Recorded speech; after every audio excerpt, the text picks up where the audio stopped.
Assalamualaikum warahmatullahi wabarakatuh. Selamat siang dan selamat datang di acara Leiden Lecture Series. Kali ini diselenggarakan atas kerjasama antara kantor Universitas Leiden di Indonesia dan Pusat Pengembangan Riset Sistem Peradilan Pidana Universitas Brawijaya. Perkenalkan, saya Zuhata Mangarani, Koordinator Akademik untuk Universitas Leiden di Indonesia. Bersama saya bertindak sebagai panitia webinar hari ini juga ada rekan saya, Rosalia Damayanti dan Willy Yekar. Terima kasih kepada semua peserta yang sudah hadir untuk mengikuti webinar yang berjudul Menjaga Ketertiban Peran Jaksa Penuntut Umum di Indonesia Pasca Orde Baru. Pembicara kita sore ini adalah Bapak Fahrizal Afandi. Selamat sore Pak, terima kasih sudah hadir dan mengisi serial kuliah umum Leiden Lecture Series hari ini. Dan acara hari ini adalah rangkaian dari Leiden Lecture Series atau serial kuliah umum Universitas Leiden. Serial ini digelar untuk membagikan info tentang kegiatan penelitian di Universitas Leiden kepada masyarakat umum di Indonesia. Sebelum kita serahkan waktu dan tempat kepada Bapak Fahrizal, izinkan dulu saya membacakan biodata singkat beliau. Saya harus tekankan kata singkat di sini karena kalau dibaca semuanya sangat panjang sekali daftarnya. Karena pengalaman beliau juga sangat banyak dalam riset dan pengajaran ilmu hukum, terutama dengan pendekatan sosiolegal. Tahun lalu, Bapak Fahrizal menyelesaikan program doktoral dan meraih gelar PhD dari Universitas Leiden, Belanda. Sebelumnya, pada 2004, beliau meraih 2 gelar sarjana, yaitu dari Fakultas Psikologi Universitas Islam Negeri Malang dan dari Fakultas Hukum Universitas Brawijaya Malang. Meski demikian, ia pada akhirnya memilih untuk melanjutkan studi S2-nya di Fakultas Hukum Universitas Brawijaya. Ini mungkin nanti bisa ditanyakan, kenapa lebih tertarik ke hukum daripada ke psikologi. Dan sejak 2008, Pak Fahrizal aktif menjadi dosen pengajar di Departemen Hukum Pidana Fakultas Hukum Universitas Brawijaya. Namun selain itu, ia juga aktif di Van Vollenhoven Institute for Law, Governance, and Society di Leiden. Sebagai peneliti tamu, beliau juga aktif sebagai peneliti senior di Institute for Criminal Justice Reform sejak 2001 sampai sekarang. Beliau juga ketua untuk Pusat Pengembangan Studi Sosiolegal Fakultas Hukum Universitas Brawijaya. Ini baru berdiri ini. Dan sepertinya kita juga bisa tahu ya siapa ini, salah satu pendiri utamanya untuk pusat studi ini.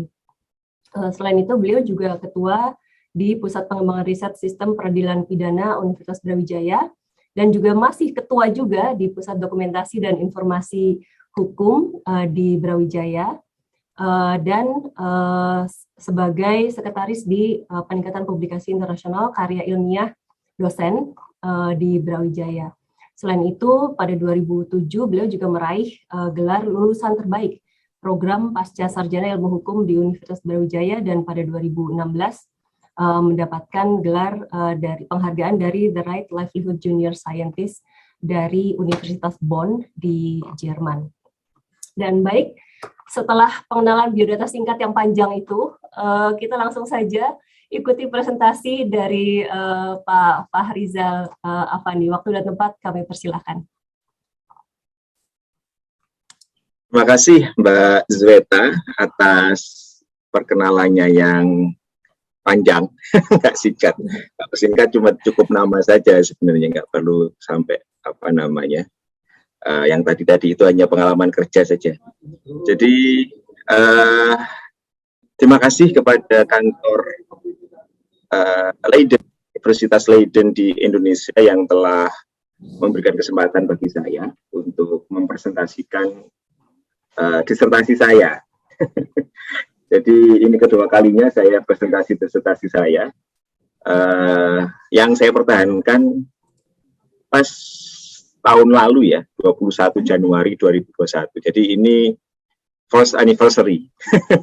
Terima kasih telah menyelenggarakan acara ini untuk perayaan ulang tahun defense saya, gitu ya.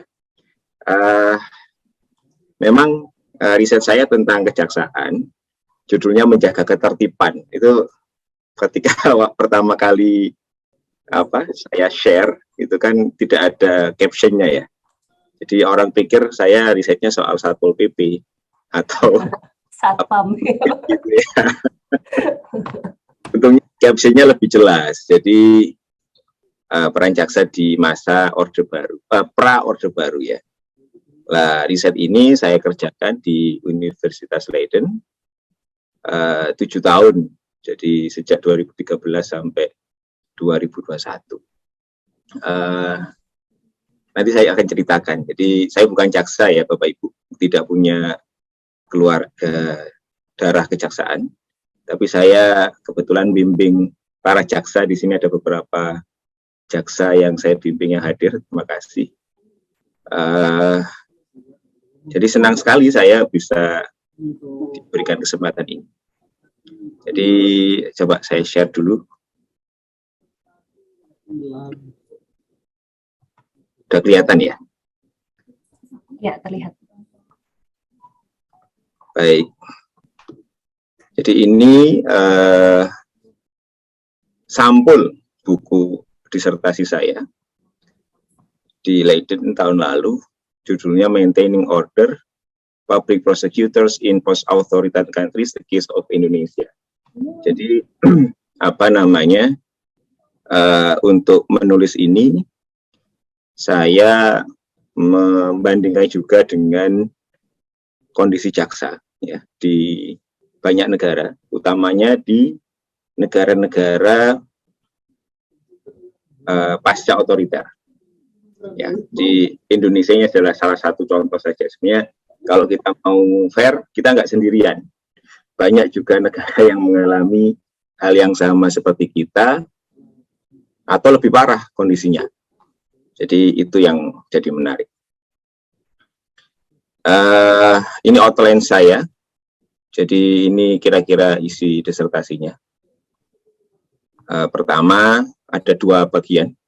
Bagian pertama soal konteks IPS itu Indonesian Prosecution Service, Kejaksaan RI.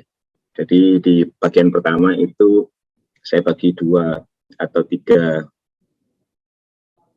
dua bagian ya. Pertama jelas pendahuluan, kemudian bagian pertama konteks kejaksaan ya. Bagaimana sejarahnya, kemudian transformasinya, dan birokrasinya. Ini yang kalau yang menarik ya. Kemudian ini sejarah ya. Ini yang di depan di atas ini ada 2 foto. Ini jaksa yang kiri itu jaksa di Pengadilan Pribumi. Yang kanan magistrat. Nah, jadi 2 kan kalau kita belajar hukum kita paham kalau ada pembagian golongan ya. Jadi penuntut umum untuk pribumi dan Eropa itu beda. Yang magistrat ini kanan, yang jaksa ini untuk pribumi. Kemudian ini saya juga bahas soal budaya organisasi. Budaya hukum para jaksa, dan bagaimana organisasi kejaksaan. Ya, kemudian ini yang kedua adalah bagaimana kejaksaan pendekatan kejaksaan terhadap sistem peradilan itu seperti apa. Jadi saya lihat bagaimana tugas-tugasnya, ya, tugas para jaksa. Kemudian bagaimana hubungan mereka dengan other criminal justice actors, itu bahasa literatur sistem peradilan pidana itu biasanya dia bilang criminal justice actors. Kalau kita sukanya bilang lembaga penegak hukum, nah, gitu ya. Kemudian saya juga bahas soal bagaimana kejaksaan itu menerapkan KUHAP ya, dan bagaimana diskresi mereka. Terus kesimpulan. Ini yang bawah ini pelatihan jaksa tahun 61 ya, dimilitarisasi. Oke.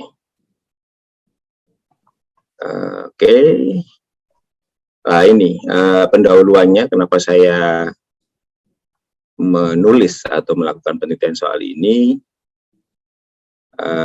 Salah satu temuannya adalah setelah 98, meskipun kita sudah reform,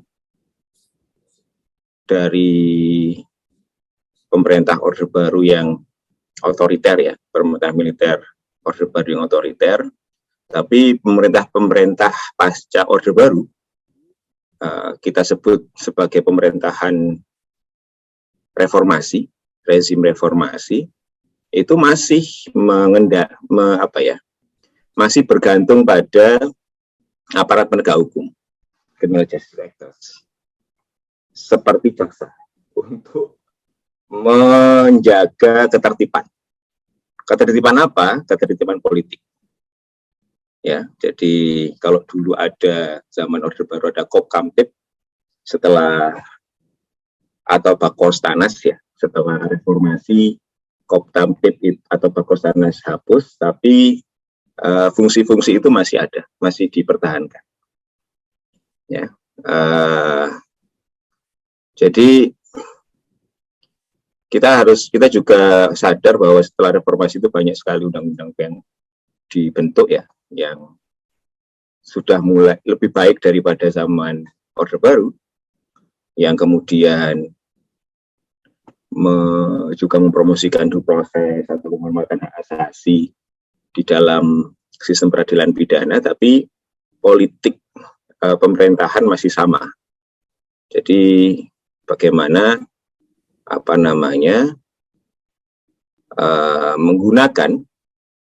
menggunakan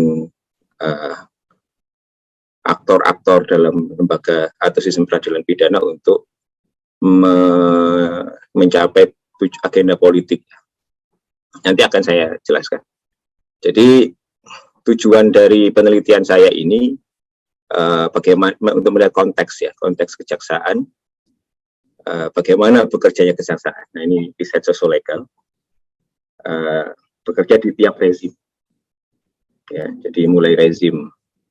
Saya kebetulan riset sejarah mulai prakolonial sampai tahun 2019.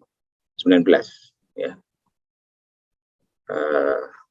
Kemudian bagaimana hubungan kejaksaan dengan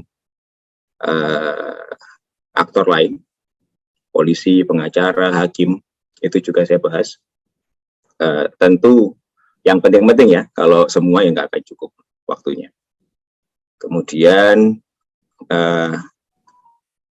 untuk apa ini? Saya ingin melihat, karena literatur soal kejaksaan di negara post-otoriter itu masih sangat jarang.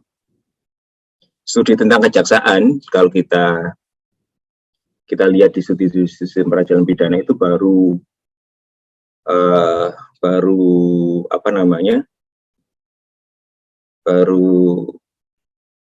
jadi tren itu setelah tahun 90-an. Sebelumnya studi sistem peradilan pidana itu didominasi oleh studi tentang kepolisian atau hakim atau pemasyarakatan. Jaksa itu sebelum tahun 90-an masih belum dianggap sebagai aktor yang penting dalam sistem peradilan pidana. Tapi semakin ke sini studinya semakin banyak. Kalau Bapak Ibu mencermati literatur internasional soal jaksa hari ini sudah semakin banyak. Tapi memang yang spesifik jaksa di negara seperti Indonesia ini masih jarang. Artinya konteks rezim otoriter dan lain sebagainya itu masih sangat jarang. Jadi saya pengen lihat bagaimana jaksa di negara post otoriter, post militer itu bekerja, ya. Apakah dia juga konsisten mempromosikan prinsip rule of law, atau malah dia lebih ke maintaining political status quo, jadi menjaga status quo dalam politik di dalam sistem peradilan pidana. Ada 3 hal yang saya fokuskan di sini. Ini permasalahan pertama, ini soal sejarah ya. Jadi bagaimana rezim politik di Indonesia itu memperlakukan atau mengatur jaksa dan kejaksaan secara kelembagaan dan bagaimana itu pengaturan kelembagaan itu berpengaruh pada performance para jaksa.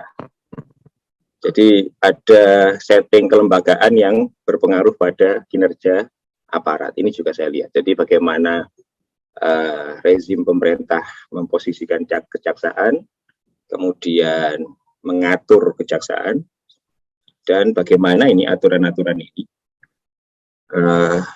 dan posisi-posisi ini berpengaruh pada kinerja para jaksa. Dan saya juga ingin melihat bagaimana jaksa setelah Orde Baru itu bekerja dalam praktek, dalam KUHAP ya, memahami KUHAP itu seperti apa. Dan ini pertanyaan normatifnya, karena sosiolegal itu kita riset 2 kali sebenarnya, kalau di Leiden, riset hukum dan riset sosial ya. Jadi memang akhirnya bagaimana kita bisa melihat praktik ini dari perspektif prinsip negara hukum, dan bagaimana kita bisa mereform ini ya. Nah, theoretical framework-nya saya pakai ya. Pertama, saya pakai konsep rule of law, negara hukum ya, dalam sistem peradilan pidana. Itu biasanya diterjemahkan oleh para scholars hukum acara pidana sebagai prinsip due process ya. Kemudian ada institutional theory, jadi soal birokrasi, soal budaya organisasi dan sebagainya, itu juga saya lihat bagaimana budaya organisasi, budaya hukum di lembaga itu berpengaruh ya. Kemudian ada social function theory, jadi bagaimana hukum pidana itu fungsi-fungsi sosial dalam hukum acara pidana. Nah, ini biasanya orang yang paling tahu itu teorinya Packer ya, Herbert Packer itu, due process, crime control, atau Michael King, atau Fionda dan sebagainya, itu banyak. Itu saya masukkan di sini beberapa teori. Ini teori besar 3, tapi kecil-kecilnya ada, nggak saya sampaikan karena kebanyakan. Research-nya sosiolegal, jadi 2 kali ya. Saya pakai doctrinal research, saya meneliti peraturan perundang-undangan, mulai dari Undang-Undang Kejaksaan tahun 61, bahkan Undang-Undang Darurat 151, Undang-Undang 7 tahun 47, kalau bicara hukum ya, Undang-Undang Dasar sementara 50, Undang-Undang Dasar 45, dan sebagainya. Itu saya lihat untuk melihat bagaimana secara doktrinal, secara normatif kejaksaan diposisikan. Kemudian saya juga riset empiris untuk melihat bagaimana kejaksaan beroperasi dalam praktek. Itu saya pakai etnografi. Nah, ini. Jadi saya melakukan riset di kejaksaan, ada sekitar 10 kantor kejaksaan yang pernah saya sambangi. Terus saya tinggal ngekos sama jaksa-jaksa. Jadi riset lapangannya saya habiskan 1,5 tahun untuk memahami jaksa. Gitu ya. Ini saya beruntung ya, ini juga promosi nih Mbak Sweta. Saya kuliah di Leiden yang terkenal dengan koleksi buku literatur tentang Indonesia yang terlengkap di dunia, dan harus saya akui memang terlengkap di dunia. Banyak buku-buku yang tidak pernah saya baca ya, yang aneh-aneh, maksudnya tentang hukum pula, itu saya dapatkan dengan mudah di Leiden. Bapak Ibu mungkin bisa coba sekali-kali iseng-iseng ya, masuk ke bibliotek ya, Leiden Bibliotek ya, perpustakaannya Leiden University. Lewat sini juga bisa untuk melihat bagaimana koleksi mereka ya, tentang buku-buku hukum Indonesia. Bukunya Utrecht, Ernest Utrecht, tahun 60-an, buku Supomo, disertasinya Supomo misalkan. Kemudian biografi-biografi para jaksa agung. Nah, itu saya baca untuk melihat konteks sejarah, kan saya harus baca juga, tidak hanya undang-undang ya, saya baca biografinya Jaksa Agung Sugiharto, kemudian ada Jaksa Agung Ali Said, itu saya temukan di Leiden itu biografi beliau itu. Dan ketika baca itu saya kayak menemukan puzzle yang hilang, yang tidak ada di studi di sejarah kejaksaan bahkan. Sepanjang yang saya tahu hingga hari ini, buku sejarah kejaksaan itu kan yang 5 windu itu kan. Ada buku kejaksaan tentang sejarah itu yang 5 windu kejaksaan tahun 45 sampai 85. Setelah itu tidak ada lagi sejarah resmi yang dikeluarkan kejaksaan. Jadi setelah dari situ saya baru paham bahwa perubahan drastis jaksa hingga menjadi hari ini itu dipengaruhi oleh perubahan politik di zaman Orde Lama, Orde Baru, otoriter saya sebutnya ya. Dan itu sangat berpengaruh hingga hari ini. Kemudian posisi para jaksa itu dalam sistem peradilan pidana itu di berbagai macam rezim itu dipakai untuk mempertahankan kekuasaan politik dan menjaga ketertiban. Itu saya jelaskan, ada banyak kasus ya di sana. Kemudian konstitusi yang fake ya, yang tidak jelas begitu, itu gampang sekali diterjemahkan berdasarkan kepentingan rezim yang berkuasa. Itu sangat berpengaruh juga dalam menempatkan posisi jaksa dalam hukum acara pidana. Nah, tapi yang menarik, saya menemukan periode di mana semua sejarawan, setidaknya Herbert Faith dan Daniel Esler, menyebut periode itu adalah periode masa keemasan sistem peradilan pidana, utamanya jaksa. Itu tahun 50-an ternyata. Menurut Herbert Faith dan Daniel Esler, sejarawan ini. Saya cari bahannya, ada beberapa kemudian yang menguatkan pendapat ini. Jadi tahun 50-an meskipun kondisi politik sangat kacau ya, banyak pemberontakan dan lain sebagainya, tapi relatif penegakan hukum sangat baik, dipuji sangat baik ya. Kenapa? Ada banyak faktor ya. Pertama, sosok Jaksa Agung Suprapto tentu ya, yang kemarin kita ajukan jadi pahlawan ya, tapi belum berhasil. Semoga tahun ini bisa berhasil jadi pahlawan nasional, Pak Jaksa Agung Suprapto. Itu yang pertama. Yang kedua, ada konstitusi, Undang-Undang Dasar sementara 50, yang mengatur soal due process. Ya. Jadi ada larangan melakukan penyiksaan, itu dalam konstitusi. Kemudian menyita tanpa ada keperluan dan lain sebagainya. Termasuk ada pasal dalam Undang-Undang Dasar sementara 50 itu yang menarik, bahwa presiden, nah ini jelas itu ada pasalnya, presiden dilarang intervensi ke perkara, penanganan perkara itu tidak boleh presiden tidak boleh ikut campur dalam penanganan perkara. Itu ada di Undang-Undang Dasar sementara 50. Ya. Jadi nggak ada ceritanya. Makanya kalau kita baca di tahun 50-an itu ada banyak buku ya, misalkan ini menarik ini, dan saya kira tidak jarang kita melihat hal yang serupa itu zaman KPK sebelum Undang-Undang 2019 ya.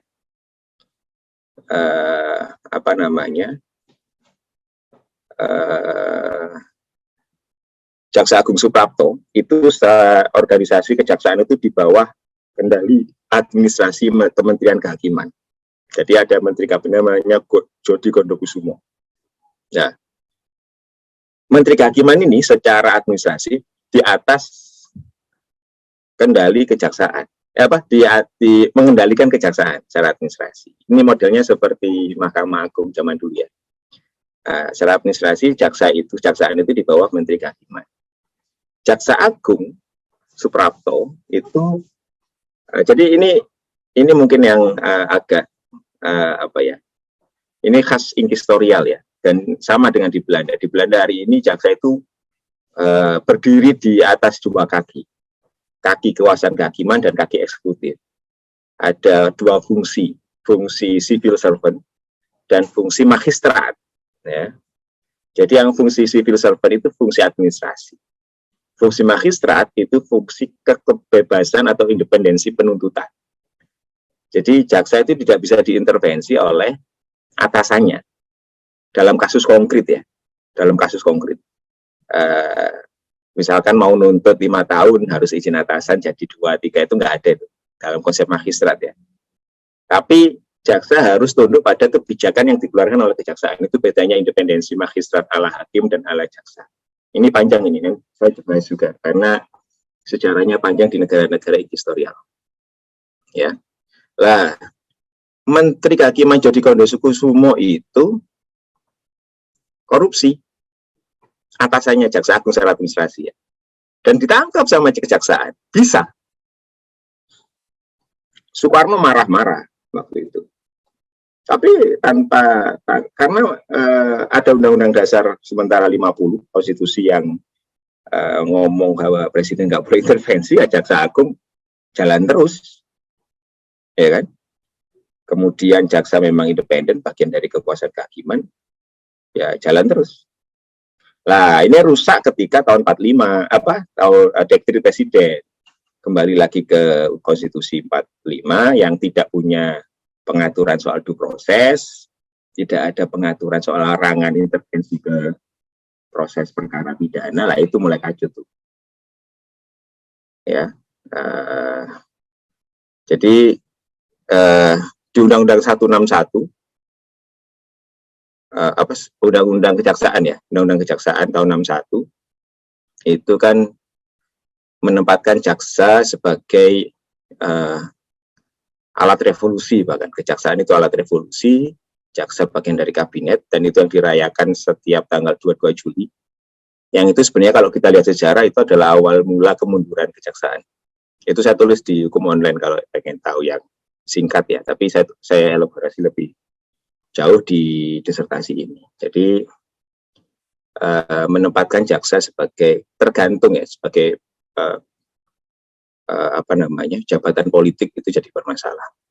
Waktu saya sampai berapa ya Mbak Zweta ya? Ada 20 menit Mas, tapi kita bisa nambah kok. Apakah cukup kira-kira kalau tambah 10 menit lagi atau 15? Saya skip. Baik, 15 menit mungkin ya. Oke, coba ya. Ya, baik. Oke, kemudian saya juga bahas birokrasi kejaksaan ya. Mulai dari kulturnya. Nah, ini kan ada di gedung kejaksaan, Ein Ondelbar, satu dan tidak terpisahkan. Jaksa adalah satu dan tidak terpisahkan.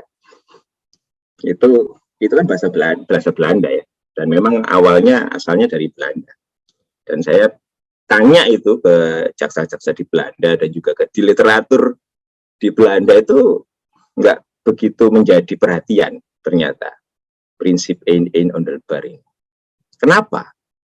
Karena Ein Ondelbar ini ternyata hanya prinsip berkaitan dengan hukum acara, soal surat kuasa. Ya. Jadi kalau misalkan lawyer itu kalau mau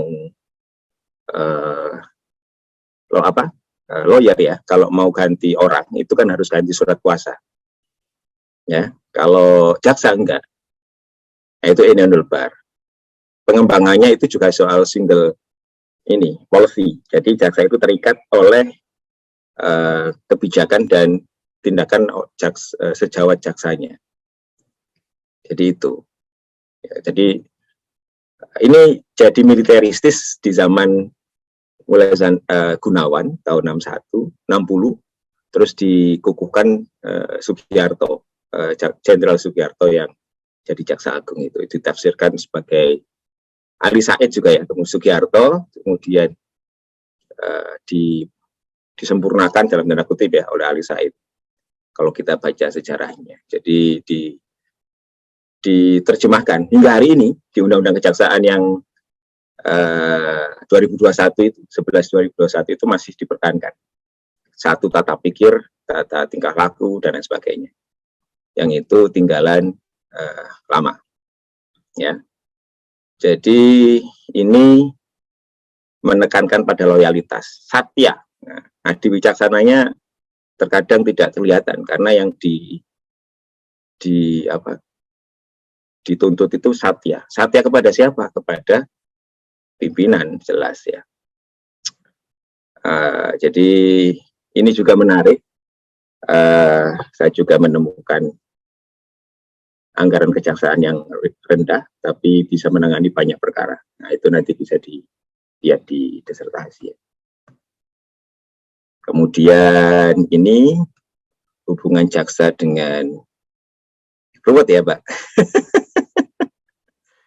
Ini tidak semua ya, saya tidak masukkan semua aktor ya, karena akan semakin riweh gitu ya kalau kita masukkan semua. Ini hanya beberapa saja, ini belum masuk, saya belum masukkan PAS misalkan, atau Peksos, nah itu belum masuk di SPPL, saya belum masuk, ini pidum.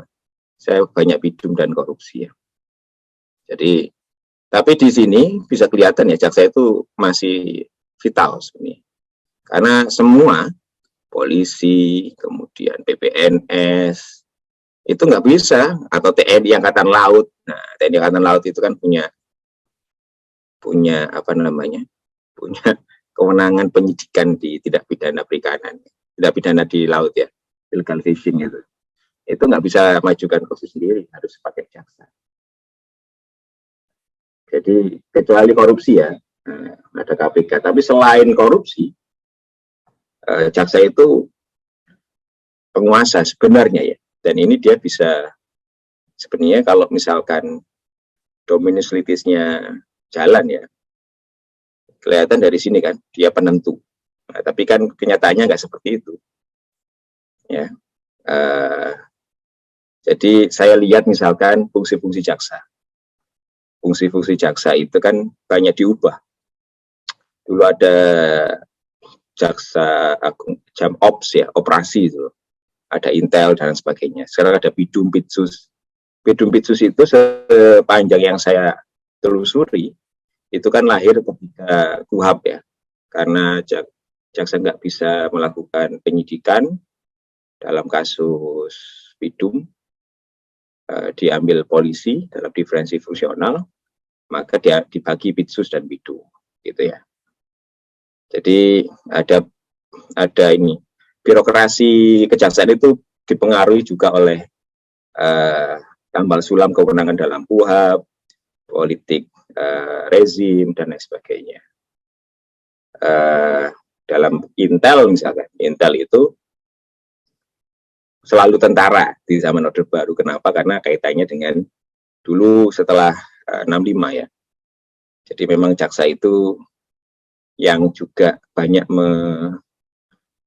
mengurusi tahanan-tahanan di Pulau Buru gitu. Nah itu jaksaan. Yang mengusulkan ada tipe A, tipe B, tipe C. Nah itu jaksa Agung Sugiharto waktu itu jadi pimpinannya. Nah kemudian KUHAP ya. Nah, KUHAP itu pakai prinsip diferensi fungsional. Ini juga saya lihat, saya baca di draft naskah RUU KUHAP. Di Leiden ada, di Leiden. RKUHAP 878 ya. Itu menarik itu. Kalau kita lihat RKUHAP, itu perkembangannya menarik. Karena kata-kata penyelidikan dan penyidikan itu nggak pernah ada di RKUHAP 78. Sebelumnya nggak ada. Baru ada tahun 80-an. Ketika Jaksa Agung Ali Said berdamai dengan Kapolri Awaludin Jamin dan diserahkan pembahasan RKUHAP-nya ke ABRI, ke polisi waktu itu. Jadi habis itu kewenangan jaksa di RKUHAP habis. Ya. Dan kita sebenarnya harusnya kalau di negara-negara yang selain KUHAP juga ada organisasi yang mengatur kelembagaan, yang menghubungkan kewenangan antar lembaga. Namanya RU, Rechtsstaatliche Organisasi. Itu yang undang-undang kayak zombie ya. Sepanjang yang saya tahu, nggak pernah dicabut ini undang-undang. Tapi masih ada. Kadang-kadang dikutip-kutip juga sama orang-orang. Ya. Jadi RU itu ada di Belanda, masih ada. untuk menghubungkan kewenangan polisi, jaksa, hakim, hub, magistrat, siti magistrat, sandi magistrat, itu kan di RU juga dijelaskan gitu ya. Waktunya terbatas, nanti kita elaborasi waktu ini ya, tanya jawab. Nah ini KUHP, jadi ya tadi sudah saya jelaskan sedikit ya. Jadi apa namanya, saya bilang budaya organisasi kejaksaan itu berpengaruh dalam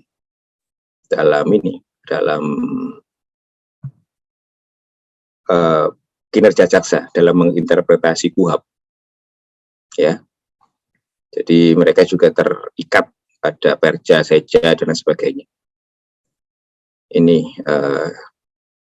izin atasan itu jadi penting karena prinsip unity of command, satu kesatuan yang kemudian jadi enabler itu ya. Unity of command itu prinsip yang lumrah dalam organisasi militer. Harus izin atasan.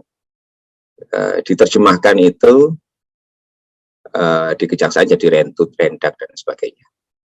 Ya, kalau saya lihat sejarah rentut itu awal-awal zaman Pak Prabowo itu nggak begitu modelnya. Karena dulu gini, ada dua macam jaksa ya. Tadi ada fotonya kan. Ada jaksa kolonial, jaksa masa kolonial itu kan jaksa-jaksa pribumi yang tidak tahu hukum Wetboek van Strafrecht dan lain sebagainya ya.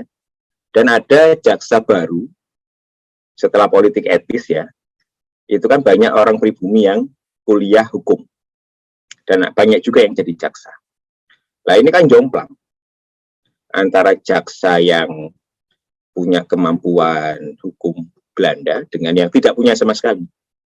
Ya, kalau kita lihat HIR itu kan memang desainnya dia ingin menghapus jaksa. Hanya disisakan ofisial, panjudisi, dan magistrat. Tapi kan HIR itu tidak sempat diberlakukan oleh Belanda secara penuh, oleh Belanda ya. Karena itu diundangkan tahun 41, beberapa bulan kemudian Jepang masuk. Nah, Jepang masuk, jadi nggak pernah dikendalikan oleh pemerintah Belanda betul. HIR ini. Jadi ketika Jepang masuk, HIR diberlakukan, tapi dimodifikasi.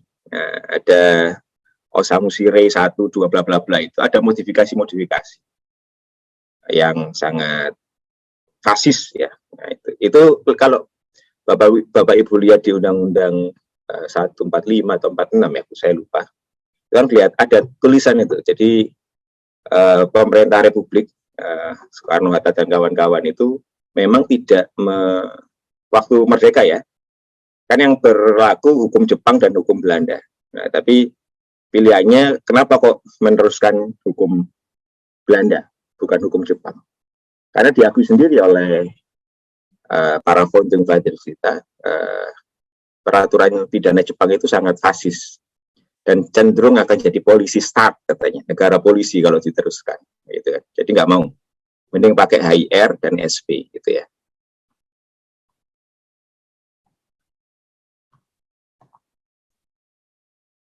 Nah ini kesimpulannya intinya apa namanya? Saya bilang kejaksaan itu tidak cocok dikasih budaya militer. Karena nature-nya bukan seperti itu. Jaksa itu harus independen. Ya, karena kasusnya itu kan sangat beragam. Sistem komando itu bukan nature kejaksaan. Di banyak negara enggak, kecuali di Uni Soviet dan di Cina ya, dan di Korea Utara. Jaksa itu pakai sistem komando, tapi di negara lain enggak. Nah, makanya kalau diterus-terusan begini jadi repot ya. Dan kalau mau menganalisa sistem pidana dan hukum acara pidana di Indonesia itu nggak bisa hanya kita lihat konteksnya peker, due process atau crime control. Kita juga harus menyesuaikan dengan konteks politik Indonesia gitu ya. Jadi ada family model itu ya. Nah, itu Griffith ya, dipromosikan oleh Prof. Muladi dan kawan-kawan. Tapi kalau nggak hati-hati, kata banyak sarjana, itu akan jadi otoriter, political order model, nah itu ya. Jadi untuk kepentingan politik, hukum pidana itu hukum acara, sistem peradilan pidana, bukan untuk menjamin keamanan, ya, keamanan warga negara. Ya, menjamin keamanan warga negara dari warga negara lain, tapi tidak membatasi kekuasaan negara ketika dia perform, ya, dari abuse. Perlindungan abusif dari aparat negara itu minim. Ya. Oh, selesai. Masih ada.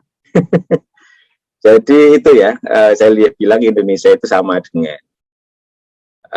apa namanya, mirip-mirip dengan negara-negara post otoriter yang lain, yang punya kecenderungan otoriter. Hingga hari ini di Undang-Undang 11 2021 juga masih sama desainnya, bahkan diteguhkan bahwa Jaksa Agung adalah anggota kabinet yang bisa diganti oleh Presiden. Padahal jaksa di bawah itu harus tunduk pada Jaksa Agung, tapi Jaksa Agungnya anggota kabinet yang politis. Jadi kan gampang kan mengendalikan kejaksaan. Kendalikan Jaksa Agungnya, jaksa seluruh Indonesia akan tunduk. Ya kan, nudul bar. Kalau saya dari dulu promosi ya jaksa harus magistrat, ya. Dan ini apa namanya, institutional reform untuk kejaksaan harus, kemudian menggaransi due process penting, mekanisme kontrol juga harus diperkuat melalui hakim komisaris kalau saya. Jadi itu, dan due process itu tidak murah, ya. Implementasi due process itu tidak murah. Kalau pengen murah pakai ini, apa namanya, efisiensi itu kan pengen murah gitu ya. Jadi kalau due process itu nggak murah. Jadi memang harus invest. Dan kalau saya lihat memang investasi negara terhadap penegakan hukum ini memang tidak banyak. Ya, paling banyak memang anggarannya polisi ya. Tapi bukan apa namanya, tidak hanya ngurusi penegakan hukum kan polisi, dia ngurusi banyak hal. Kejaksaan ini kan baru naik beberapa tahun belakangan, itu pun nggak signifikan. Mahkamah Agung dan lain sebagainya. Terima kasih. Kita lanjutkan di tanya jawab. Ya, baik. Terima kasih Pak Fahrizal atas presentasinya.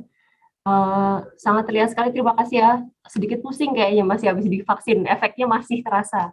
Tapi terima kasih sudah menguatkan diri untuk memberi presentasi siang ini. Jadi kalau misalnya saya boleh menyimpulkan sedikit, jadi reformasi saja, reformasi kelembagaan kejaksaan saja itu nggak cukup ya untuk mencapai cita-cita peradilan pidana yang lebih baik.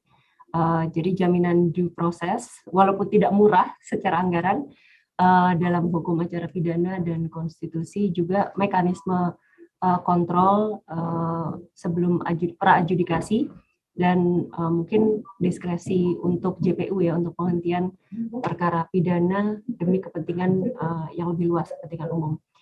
Ya, baik, dengan berakhirnya presentasi tadi, maka kita memasuki sesi kedua webinar, yaitu tanya jawab. Kepada peserta kami persilakan untuk mengetik pertanyaan di kolom chat jika ada pertanyaan, nanti akan disampaikan. Ini sudah langsung ada satu nih dari Muhammad. Bentar, nama lengkapnya Muhammad Yasin.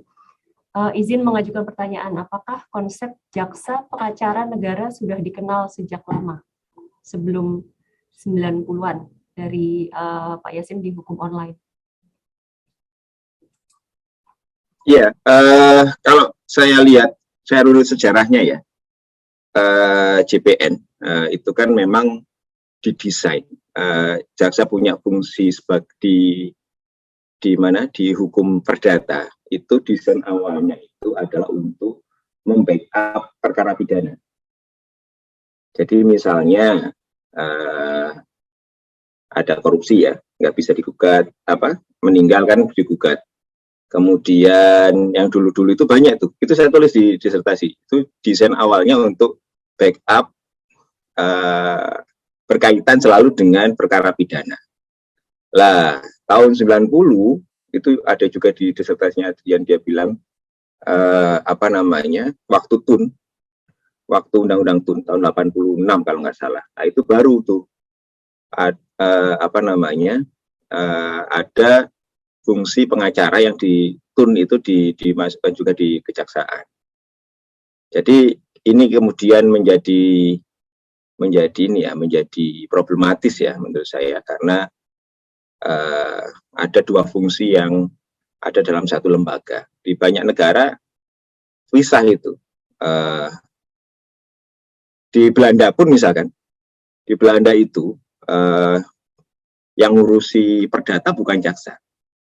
Kalau negara punya masalah privat ya, maksudnya ada kontrak misalkan, kontrak antar pemerintah dengan swasta kemudian digugat di pengadilan, itu bukan Office of Justice yang maju, tapi pengacara, lawyer yang ditunjuk oleh negara, ada kontraknya, kalau nggak salah 5 tahunan, coba dicek itu. Jadi bukan jaksa. Itu kalau kita pakai konsep Belanda ya. Kalau konsep di negara common law pun juga nggak begitu. Itu ya. Kira-kira begitu. Jadi itu sejarahnya. Jadi memang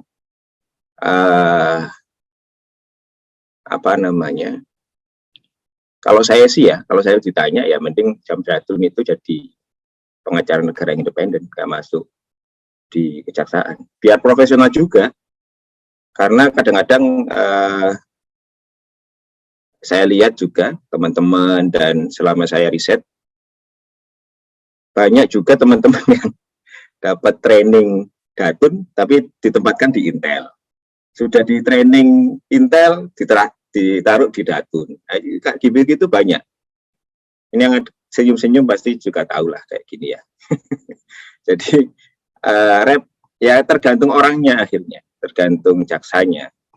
Tapi kan jadi nggak baik ya menurut saya. Kalau ke depan saya kira kalau mau ya dipisahkan saja. Tapi kan ini di undang-undang yang baru kan dikukuhkan sampai konstitusi ya sudah. Artinya ke depan kalau memang tidak begitu ya harus dicarikan win-win solutionnya gimana ya, maksudnya saya kira harus ada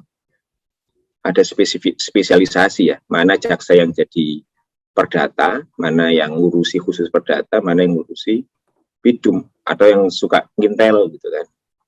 Jadi tidak palu gada.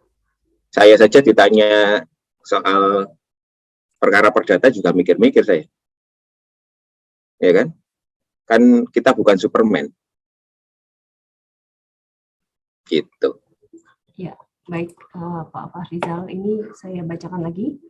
Selanjutnya dari Pak Riki Doni Lamhot Marpaung dari Trisakti. Pertanyaannya, apakah keadilan restoratif justice yang tengah digalakkan oleh jaksa menjadi satu solusi untuk delik keaduan masyarakat kecil? Ini untuk kasus yang benar-benar kecil ya, misalnya pencurian ayam atau pertikaian perdata berarti ya. Iya, sekarang ini kan restoratif justice jadi hype ya. Hype betul restoratif justice. Semua restoratif justice begitu ya. Padahal tidak semuanya harus restoratif justice. Di Belanda itu restoratif justice tidak terlalu jadi jadi rujukan. Tapi kan penjara kosong gitu ya. Nah, di Indonesia ini kan konsep restoratif justice dikaitkan dengan overcrowding, itu yang jadi masalah. Padahal overcrowding itu kan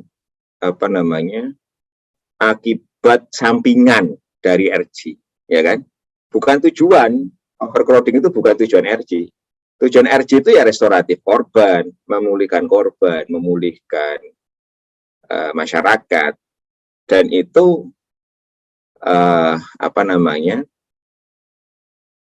costly, biayanya besar loh. Coba jaksa cuman di pra penuntutan pada waktu setelah P21 dalam waktu 14 hari sudah harus mendamaikan, ya kan? Itu kan nggak mudah. Jaksa itu kan trainnya dididik untuk menuntut, apalagi tadi saya bilang militer ya, dididik untuk berperang gitu ya. Susah. Ya mungkin ada beberapa orang yang punya nature jadi mediator ya, tapi kan secara by training kan mereka bukan mediator. Di Belanda itu kalau RG nggak ada secara di undang-undang nggak disebutkan. Kalau overcrowding itu solusinya gampang kalau di Belanda. Pakai opportunity to cancel, pakai prinsip oportunitas yang itu dimiliki oleh jaksa, ya kan? Nggak ada kaitannya dengan restoratif justice, kaitannya dengan kepentingan umum, public interest. Siapa yang menentukan public interest? Kalau di Belanda ya jaksa agung. Jaksa agungnya ada 4 kalau di Belanda ya. Kalau di kita kan cuma 1. Jadi namanya Board of Procureur General. Ada 4 jaksa agung yang memberikan policy, balance regels yang menjadi panduan para jaksa di daerah, mana kasus-kasus yang dituntut, mana yang tidak dituntut. Jadi nggak ada beban jaksa itu harus mendamaikan orang gitu loh. Ya kan? Kalau sekarang kan jadi beban. Dan sialnya Perpol atau Perja itu kan terbatas. Ya, akhirnya jaksa juga harus jadi pembimbing kemasyarakatan. Mendamaikan itu ada memastikan bahwa korban itu kan ada tugasnya Peksos kalau di Undang-Undang SPPA. Ada undang-undang ada tugasnya PK. Ini jaksa di Perja ini kan dia harus jadi semuanya itu. Karena Perja nggak bisa ngatur, nggak bisa nyuruh-nyuruh pembimbing kemasyarakatan dan Peksos kan. Hanya dia kerjain sendiri semua tuh. Dalam waktu 14 hari itu. Ya kan? Di polisi juga sama. Jadi harus levelnya undang-undang lah. Jadi saya sepakat dengan Profesor Andi Hamzah. Sealiran saya. Jadi yang namanya hukum acara pidana itu ya harus di level undang-undang. Kalau tidak ya begini nih hasilnya. Jadi jaksa sendiri, Perpol sendiri, Mahkamah Agung bikin sendiri, nanti lapas sendiri, dan nggak nyambung. Ya, baik. Tetap jadi Superman itu wajib bisa ya, para jaksa ya. Oke, ini tadi karena menyebutkan sesuatu yang lagi hype ya, restoratif justice. Ini yang lagi hype juga adalah RKUHP. Ini ada pertanyaan tentang RKUHP juga. Jadi kalau misal ada 2 sebenarnya yang masih mirip-mirip dari Ibu Sulvia Triana Hapsari. Sebenarnya ada hadir di sini, tapi saya bacakan pertanyaan melalui Google Form beliau dan dari Bapak Tamsil di UNESA. Pertanyaannya mirip-mirip gitu. Reformasi, kenapa aktor jaksa penuntut umum ini tidak tersentuh reformasi? Apakah karena memang undang-undang kejaksaannya di dalam RKUHP juga itu belum atau baru mau diubah?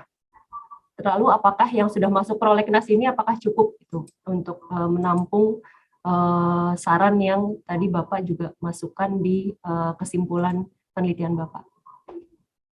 Iya, jadi saya kan komparasi ya. Nah, waktu kebetulan saja lagi hits Korea Selatan.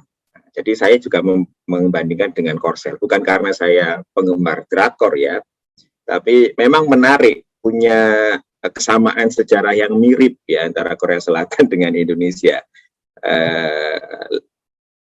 Lebih cepat dia sih reformnya. Dia reform tahun 86.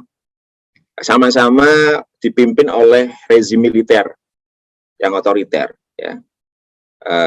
Soeharto kalau di Indonesia, kalau di Korea Selatan itu presidennya juga tentara gitu ya. Kemudian reform jatuh. Nah, yang dilakukan pertama kali itu apa? Ini mengubah undang-undang dasar ya, pas sama dengan kita. Di undang-undang kejaksaan juga dirubah tahun 86, 87 kalau nggak salah saya kalau nggak salah ingat. Itu KUHP, undang-undang kejaksaan dan konstitusi. Konstitusinya dia taruh fitur-fitur due proses, dilarang menyiksa, dilarang menyita tanpa hak, bla bla bla bla, itu dipasang tuh di konstitusi. Di Indonesia saya bandingkan itu di perdebatan konstitusi tahun 2001 2002 kalau nggak salah ya, ada 2-3 tahun kan ada kan tebal-tebal itu ada PDF-nya, itu saya bacain satu-satu, khusus yang kejaksaan. Yang jaksa itu harus dulu itu ada namanya bab tentang kejaksaan dan Mahkamah Agung awal-awal.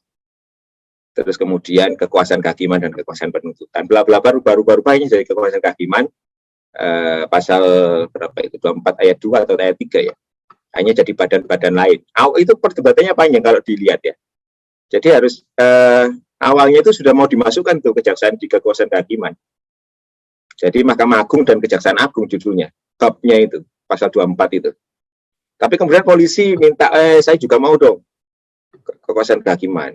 Advokat minta juga, lapas minta juga. Semua minta, akhirnya konsesi politik ya udahlah dimasukkan di undang-undang badan-badan lain termasuk bla bla bla bla itu. Tapi kalau itu dulu konsisten ya, Kejaksaan Agung dan Mahkamah Agung, kemudian ada beberapa fitur itu, saya kira akan baik ya. Dan RKUHP reformasi kejaksaan, Undang-Undang 16 2004. Itu kan undang-undang yang ketinggalan kereta sebenarnya. Ya kan? 2002 itu kan KPK sudah dibentuk. Kemudian 2002 itu kalau mau nggak ketinggalan kereta itu 2002 itu. KPK di situ, polisi di situ. Banyak kan undang-undang kunci-kunci di 2002. Kejaksaan 2004. Ya. Dan kayaknya waktu itu masyarakat sipil sudah puas dengan KPK, makanya kejaksaan kayaknya luput nggak dikawal.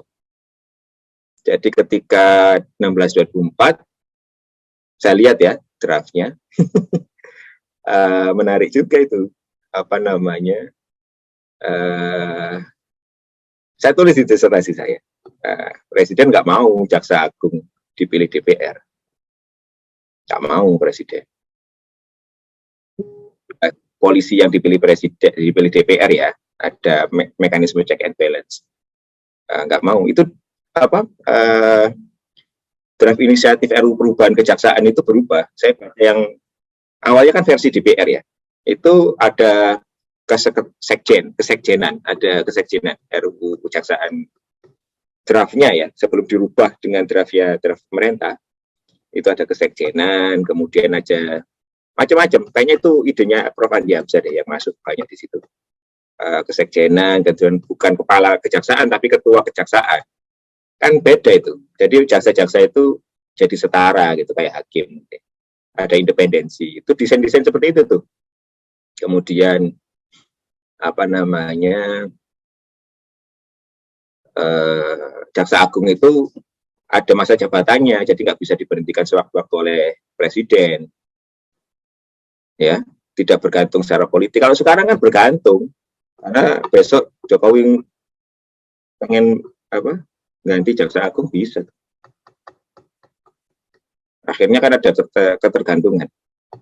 Kalau yang di draft itu enggak ada dipilih DPR atas usulan presiden, gitu ya. Jadi itulah kira-kira RKUHP ini yang hari ini juga lagi ramai RKUHP lagi.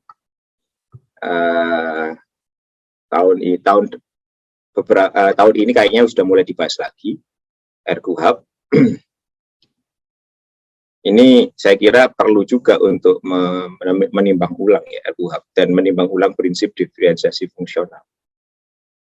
Karena dengan praktek mulai tahun 81 hingga hari ini 41 tahun lebih KUHP nggak pernah diubah, itu banyak masalah. Ya kan?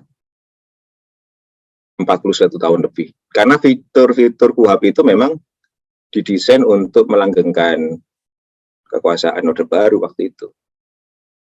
Kenapa polisi kemudian jadi kuat sekali?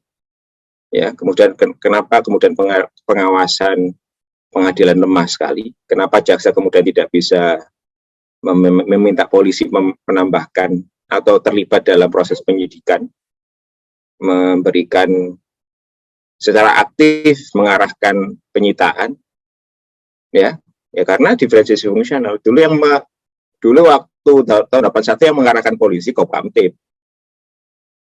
Hari ini kan Kopkamtib nggak ada, ya akhirnya dia sendiri, gitu ya. Jadi di banyak negara yang namanya upaya paksa ya di KUHP itu ditujukan untuk pembuktian di persidangan, bukan untuk hal yang lain. Itu yang mendasarkan filosofi kenapa jaksa harus terlibat dalam upaya paksa untuk memastikan bahwa misalkan mau nyita HP, HP-nya itu benar-benar berfungsi dan bisa mempunyai nilai pembuktian di pengadilan, bukan asal nyita saja gitu, atau nangkap atau nahan. Nah, peran hakim juga penting kalau kita tetap mau pakai sistem inkuisitorial.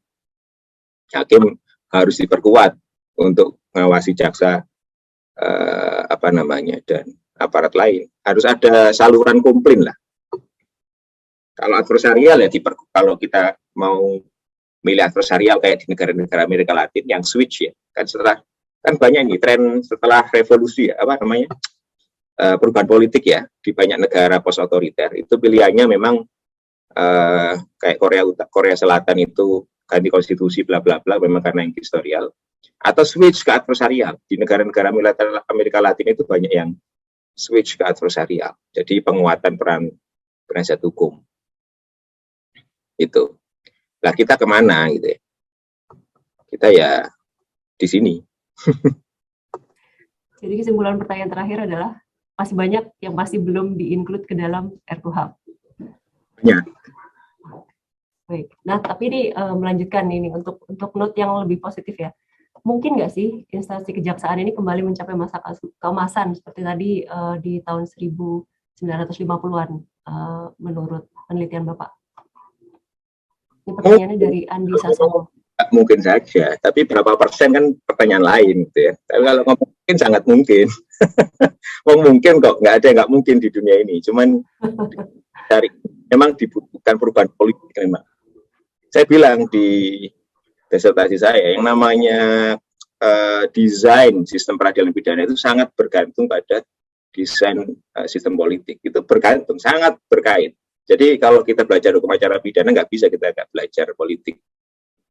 Karena sangat bergantung. Jadi politik hukum lah ya.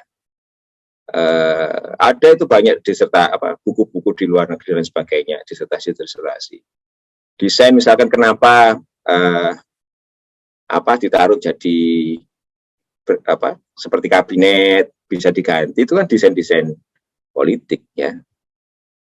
Para jaksa kan nggak bisa ya itu saya tulis lah. Saya mau ngomong di sini nggak enak, biar baca sendiri aja lah. Jadi intinya bisa, tapi memang dibutuhkan kerja keras. Dan ini tidak hanya kejaksaan saja yang diubah, ya polisi juga harus dirubah, nggak sendirian, pas dan lain sebagainya. Ini PR besar ya, PR besar. Karena saya pikir sistem peradilan pidana harus dikembalikan ke hitohnya. Hitohnya apa? Hitohnya itu ya untuk menjaga keamanan warga negara dari serangan warga negara lain, ya kan. Kemudian membatasi kekuasaan negara agar tidak abuse, tidak sewenang-wenang. Jadi itu bahwa kemudian upaya paksa itu kan coercive measures itu untuk mencari bukti, bukan untuk menghukum. Kalau sekarang kan seolah-olah untuk menghukum. Ditahan 40 hari, 60 hari, ya udah. Kenapa 60 hari? Nggak pernah ada yang mempertanyakan. Kenapa harus 60 hari terus? Kenapa tidak 1 hari? Itu kan diskresi aparat kan? Kan itu maksimal di KUHP itu. Kenapa harus mentok terus? Di sisi lain, komplain rutan full, komplain anggarannya sedikit, tapi dimentokin semua. Ya kan? Saya tahu jawabannya, tapi nggak akan saya buka di sini. Artinya, ada faktor, kalau bahasa political economy yang ada di situ, gitu kan. Jadi dan kalau sudah begitu perubahan itu memang sangat menantang. Reformasi ini sangat menantang. Kenapa? Itu pendapat yang sangat lama ya dari Weber ya, Max Weber itu kan scholars. Dia orang hukum yang kemudian jadi profesor ilmu sosial, tokoh sosiologi pertama, salah satu tokoh sosiologi berpengaruh kan Max Weber, tapi dia sarjana hukum dia. Dia bilang legitimasi negara itu terlihat dari hukum pidana. Jadi bagaimana kita nampak ya, masyarakat itu tahu ada negara itu ya dari hukum pidana, perampasan kemerdekaan dan sebagainya.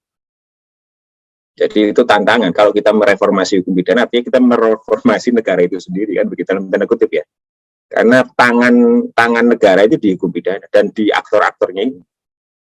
Makanya saya bilang ini sangat berkaitan dengan kemauan politik. Dan itu di banyak komparatif criminal prosedur juga sama di mana ya, di negara-negara Amerika Latin, Brazil, Guatemala, Korea Selatan kalau saya mau. Nah itu kalau pengen lihat drama-drama Korsel, cari yang hukum-hukum itu akan menarik melihatnya. Oke, ini ada pertanyaan tentang disertasinya dan proses penelitian nih Pak. Dari Bram Ban. Izin bertanya, kesimpulan dari studi etnografi yang telah dilakukan apa? Itu mungkin yang agak sedikit berbeda ya dengan studi hukum yang purely ke dokumen. Sampai 1,5 tahun tadi ya, tinggal bersama para jaksa-jaksa gitu. Jadi studi kalau dari sisi etnografinya apa yang didapatkan, apa yang Bapak simpulkan gitu dari 1,5 tahun itu? Ya, jadi memang etnografi itu kan alat untuk mengetahui budaya, ya kan.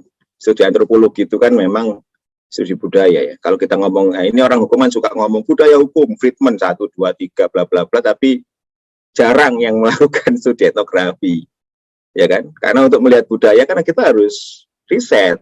Risetnya kalau riset antropologi, riset budaya pakai etnografi. Itu Lawrence Friedman dan Sally Mary Angel juga bilang begitu, harus pakai etnografi. Nah, temuan saya di kejaksaan ya budaya organisasi itu berpengaruh pada bagaimana jaksa itu memahami KUHP, melakukan menuntut perkara, menahan orang, itu sangat dipengaruhi oleh budaya kelembagaan, budaya organisasi. Nah, saya bilang penyakitnya di sini nih. Nature-nya jaksa itu magistrat yang independen, tapi ini diikat-ikat gitu loh ya. Harus tunduk atasan, siap salah, bla bla. Dan itu memang didesain tahun 61 dan disempurnakan selama 5 jaksa agung selama zaman Orde Baru kan dari TNI memang, dari ABRI ya. Itu membuat kondisi hari ini ya. Jadi enak ngelihatnya. Kalau misalkan ada jaksa yang lucu-lucu, itu kan kita tahu akarnya di mana itu ya. Ada jaksa lucu-lucu, oh ini lucu ini, pasti ada A, B, C, itu kita bisa tahu lah. Jadi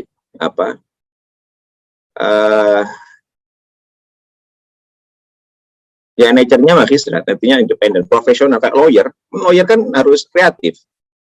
Mana law firm misalkan ada law firm yang kepala law firm-nya otoriter, bikin surat gugatan harus dikonsultasikan, ya habis itu kalau perdata. Tapi kalau karena ini pidana dan otoritas negara jadi begini, ya kan. Dan itu saya bilang juga, meskipun kejaksaan itu anggarannya sedikit, itu waktu saya melihat laporan kejaksaan anggarannya sedikit, tapi dia bisa 200% bahkan 300% nangani perkara ya.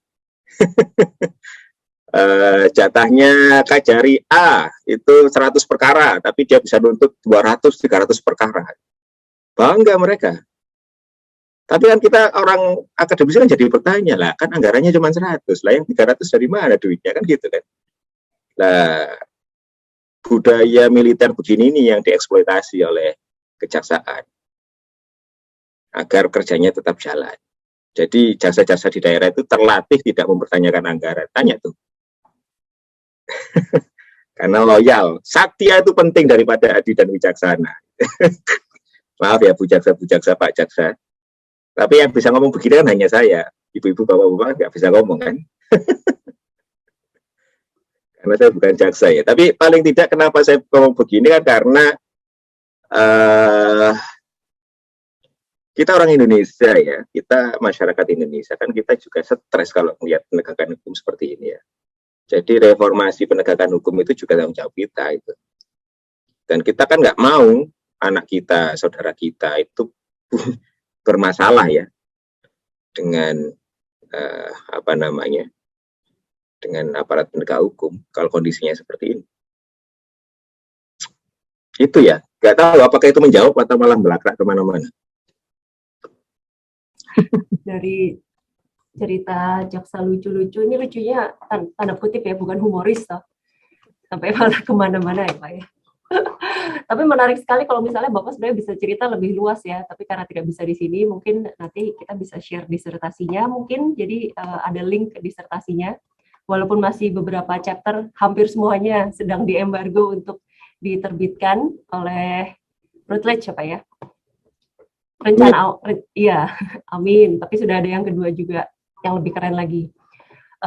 Nanti itu bisa dibaca, tapi saya bisa share link untuk ke disertasinya, nanti bisa dilihat sendiri. Kalaupun belum bisa membaca secara lengkap, tapi mungkin abstraknya saja bisa dilihat. Ada di kolom chat ya.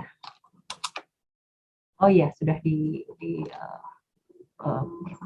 taruh oleh Rosa. Terima kasih Rosa. Baik, apakah ini masih ada pertanyaan lagi? Kalau saya lihat di sini sebenarnya ada apa namanya? Rekan sealiran nih dari Pak Fahrizal nih yang ikut meramaikan studi dari dengan metode sosiolegal. Saya lihat ada nama Prof. Sulistiowati Irianto dari UI dan Pak Herlambang dari UGM nih. Mungkin kalau misalnya ada two cents yang ingin di-share dengan teman-teman lain, monggo silahkan. Tapi kalau misalnya tidak ada pertanyaan lain, berarti kami harus tutup acara ini saat sekarang. Pak Fahrizal, apakah? Ya? Saya boleh, Mbak. Oh, boleh. Ibu, silakan, Prof. Makasih, mohon maaf. Saya lagi nggak layak tampil nih. Mas Fahrizal, saya senang sekali ya. Mas Fahrizal itu belajar tentang hukum pidana dari Adam dan Hawa sampai hari ini.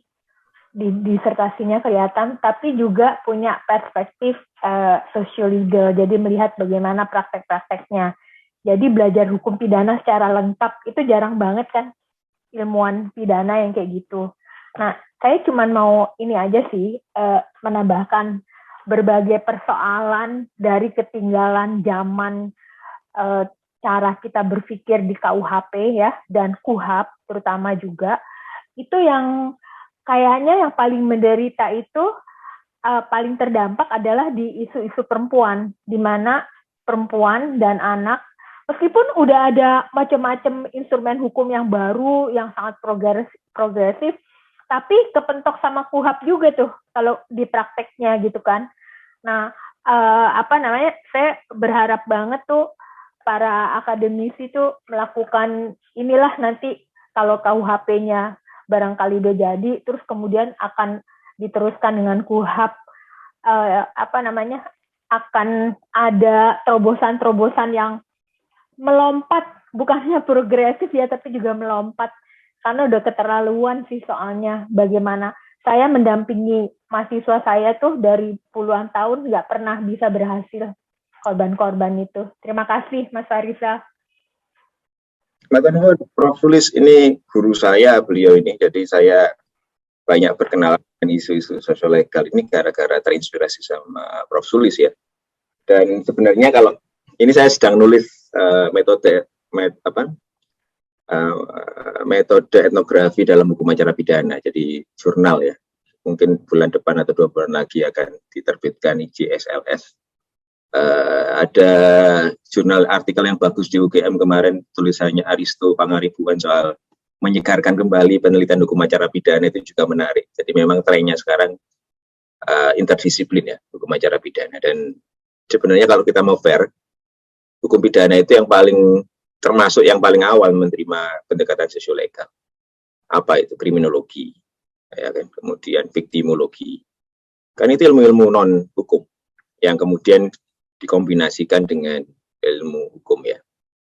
Dan mau Hupiki ya, nah ini aspek Hupiki itu kan organisasi yang tidak hanya mengakomodir orang hukum murni, tapi juga lintas disiplin. Jadi sebenarnya itu tidak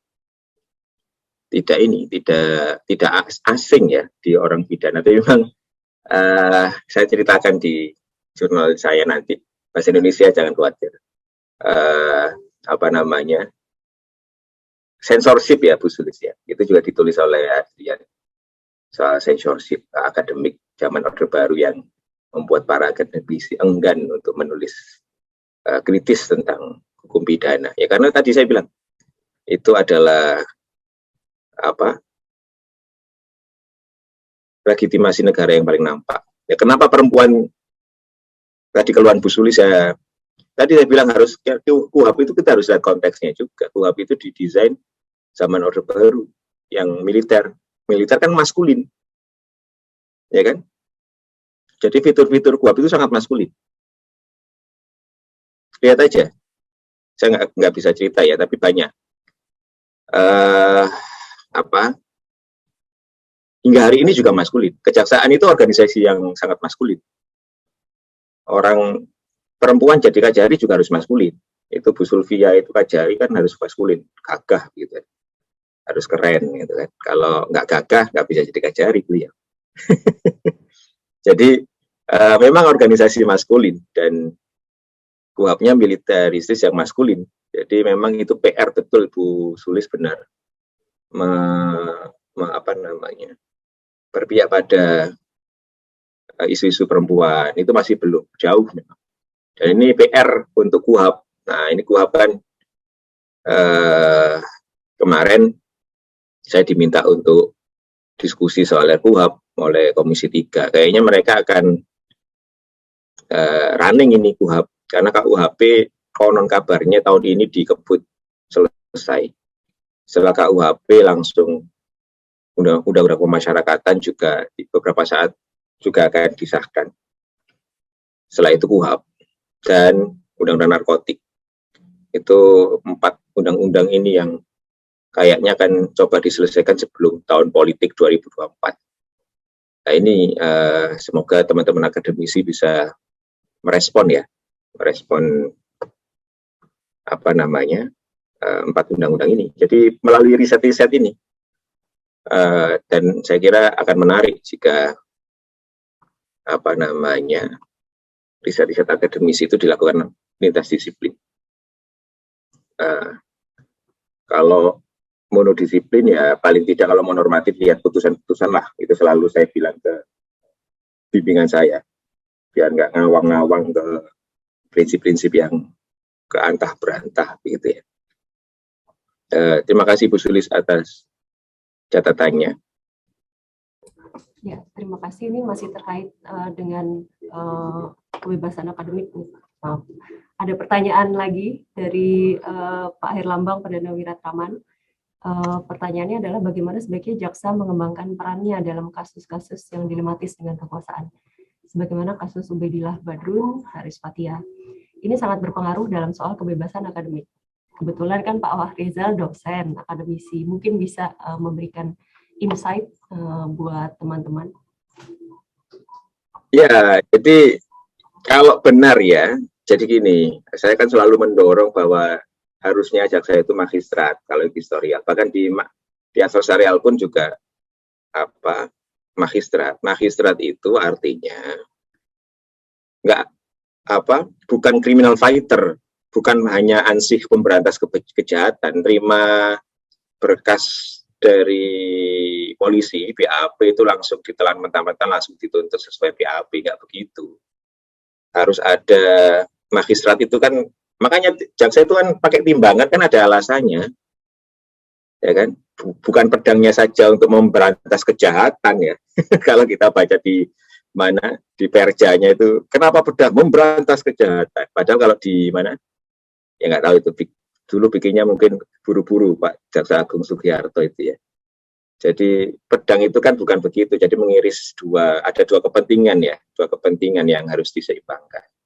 Dan antara mengamankan, memastikan keamanan warga negara, tapi jangan sampai mengorbankan hak asasi orang. Kan, gitu. Dalam konteks kebebasan akademik, ya ini artinya jadi magistrat itu harus benar-benar berpikir di luar fungsinya dia sebagai PNS yang tunduk pada atasan. Nah ini saya bisa ngomong begini ya, tapi dalam praktek saya pikir kajari-kajari bisa lah. Kalau jaksa-jaksa fungsional, ya mungkin kalau pangkatnya tinggi boleh lah ya. Tapi kalau masih baru-baru saya nggak yakin juga tuh. Tapi dimulai dari ini jaksa-jaksa muda nih. Dan nah ini Badiklat ya. Kalau mau sebenarnya teman-teman akademisi KIKA itu juga mulai di badan-badan diklat aparat penegak hukum. Karena kan PPPJ misalkan ya. Itu kan materinya banyak sekali yang fisik daripada substansi. Kebanyakan fisik ya maksudnya. Ya karena itu Satya tadi itu. Jadi memang ini harus dirubah apa ya? Dirubah memang. Dan sebenarnya ada beberapa jaksa yang ya gimana ya? Karena organisasinya semi militer ya Mas Her. Jadi kreativitas itu memang bergantung kapasitas orang akhirnya. Ada saya tahu jaksa yang sangat kreatif ya, sampai bisa jadi jenderal dalam tanda kutip ya, bintang 2, bintang 3, karena dia bisa kreatif dalam tanda kutip ya, maksudnya bisa tetap, karena atasan jadi penting gitu loh. Jadi apa ya? Tapi Bu Sulfia Kajari ini, Bu Juria, Pak Andi Sasongko dan kawan-kawan jaksa yang lain saya kira juga punya perspektif baik lah. Jaksa-jaksa yang level jaksa-jaksa muda kita masih punya harapan ya, asal disupport. Saya bukan orang yang suka ngomong ini harusnya moral, saya nggak suka. Etikanya harus dijaga, itu kan terlalu abstrak ya Mas. Bagi saya yang realistis begini, legal realism kan. Kok saya lebih melihatnya ini permasalahan sistemik yang harus dibongkar dari sistem juga. Selain juga kita mempersiapkan jasa-jasa bagus ya, proses promosi mutasi dan lain sebagainya. Undang-Undang Kejaksaan 11/2021 ini ada yang menarik sebenarnya soal kepegawaian jaksa ya, soal kekhususan itu. Ini kalau kejaksaan tidak berhasil merumuskan kekhususan jaksa itu juga tidak akan jauh berbeda dengan hari ini. Jadi kekhususan jaksa itu saya kira bisa masuk di situ Mas, agar bisa kreatif. Ya, kita tahu ya jaksa ini terikat tunduk pada penuntut umum tertinggi. Nah, itu bahasa 161 zaman Pak Karno Orde Lama itu. Demokrasi terpimpin hidup lagi itu. Di 91 udah nggak ada kata-kata itu, tapi hidup lagi di 11/2021 hidup lagi kata-kata tertinggi itu kan.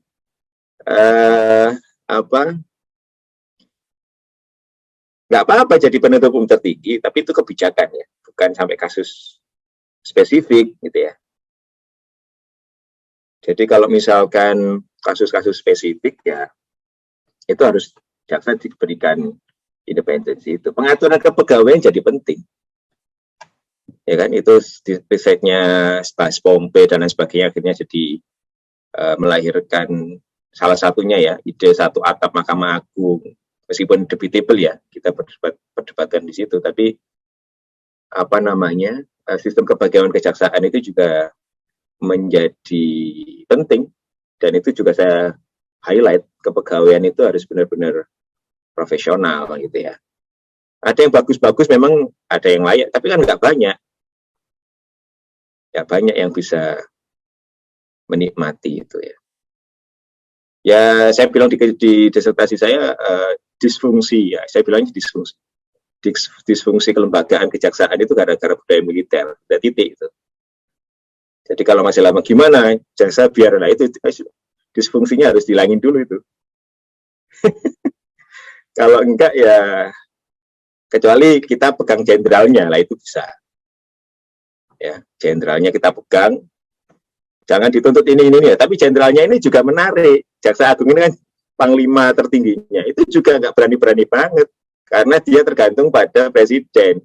Kalau nggak nurut bisa diganti. Nah, itu kan menarik ya. Jadi saling sandra gitu loh. Sandra gitu loh. Ya.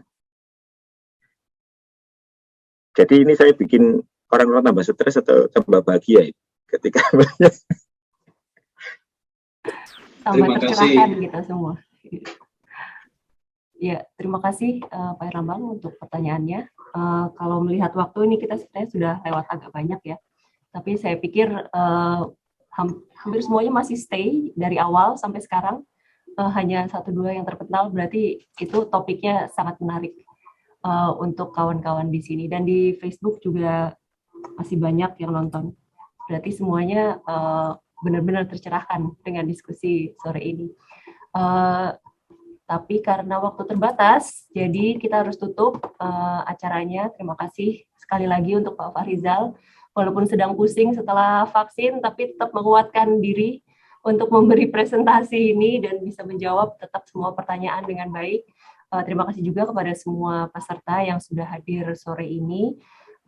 Nanti semua yang sudah terdaftar akan ada undian untuk mendapatkan hadiah menarik dari kantor Universitas Leiden di Indonesia. Nanti kalau ada yang memenangkan akan kami kirimkan email sesuai pendaftaran.